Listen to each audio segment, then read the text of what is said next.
What if we move up into the top 5? Do we trade with the Chargers and get 5? But we're trying to get into 3 or into 2. There's talk about possibly trading with Washington. There's talk about trading with New England.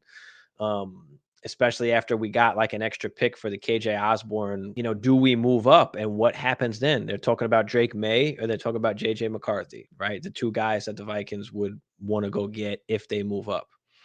So McCarthy technically is what, the QB4? And what if we do move up to 5? What if we do take JJ McCarthy? What if May goes to, May and Daniels go to Washington and New England? Right. What does that do now for McCarthy? Does that jump McCarthy over those two guys because he's going to Minnesota? Even though we know those other two guys kind of have more potential and are like better quarterbacks, but I mean, we see what Brock Purdy's doing, right? I mean, does that just jump JJ in front of those guys in our rookie drafts? Do we take JJ instead of those guys? Or what if they take Drake May, right? Does Drake May now become that QB2? Right. And then you want to take him because he goes to the Vikings, right? Whoever goes to the Vikings is going to be the QB2, I think. No matter who it is, whether it's Jaden Daniels, Drake May, or JJ McCarthy, that's going to be the second quarterback that comes off the board. Do you think that if that scenario plays out, that quarterback is the day one starter? Most likely. I mean, what are we going to start Sam Darnold? I mean, I don't know. Shit. Whether they are or aren't, they're there for the future and they're going to get obviously their chance. So whether he's the day one starter, I don't even think that matters because he'll probably be in there before you know it. Or Yeah. if not, I mean, who knows? But regardless, they're going to get a shot. They're not just going to not play him. So yeah, I think that kind of vaults that Vikings QB into that 2 range. I think it's a very realistic possibility, which is why I wanted to talk about it because we kind of geared up for it, right? Or what if we don't make that pick and the Giants take JJ McCarthy? Is that a better option than than May or Daniels at those other 2 spots?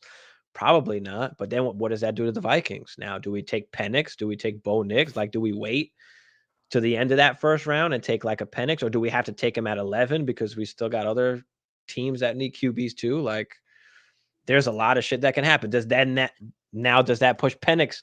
That will push him into the first round, right? Does that add another quarterback to the first round now? There's so much shit that can happen. That's what I was going to say, where there's so many variables to this particular situation that I think it's going to be tough to really judge it until it does happen. But the one thing I will say is I think the Vikings are they're in a weird position because they're at 11 currently. So they're going to have to give up a decent amount of assets in order to get up into that top 3 range. I think 3 makes more sense with New England, just because I think Washington really wants Jaden Daniels, and obviously we pretty much know what the Bears are going to do. I think that 3 spot can be there for the taking.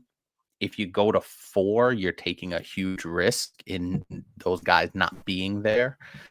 So I think that the target should be 3, Mm-hmm. and then you figure everything else out from there. I guess that's the best way I was looking at it.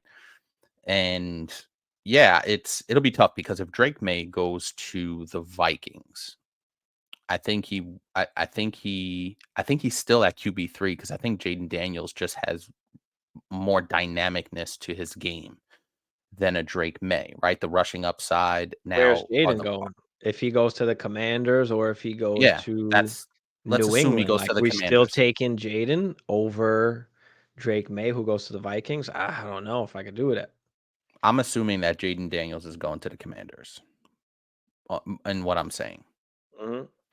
I still like Jaden Daniels over Drake May in that scenario because of the rushing upside, because of the dynamic kind of Lamar-ish type features that Jaden Daniels has. But listen, Jaden Daniels ain't throwing to JJ and Hawkinson and Addison, so it's tough to kind of splice that. How much do you want to risk with with Jaden Daniels? I still have him as my QB2 at the moment, but that can change, right? I mean, let's see what happens with some of these guys. But yeah, I thought it was interesting that we went and got that second first round pick And now we can kind of combine those two picks together, move up, or wait and take a quarterback where we're at. But talks of the Giants liking JJ McCarthy as well. So this guy could go in like the top 5 picks, top 6 picks. Like we could have these 3 quarterbacks go. I'm really excited for 4 this draft. quarterbacks, I mean. I'm really excited for this draft because essentially after number 1, we have no idea what's gonna. I think number 1 and number 2 are kind of locked in. I think Washington has taken Jaden Daniels, but really after that, there's so much that can happen that we're not sure about, and that's why I'm super excited for the Mhm. draft coming up.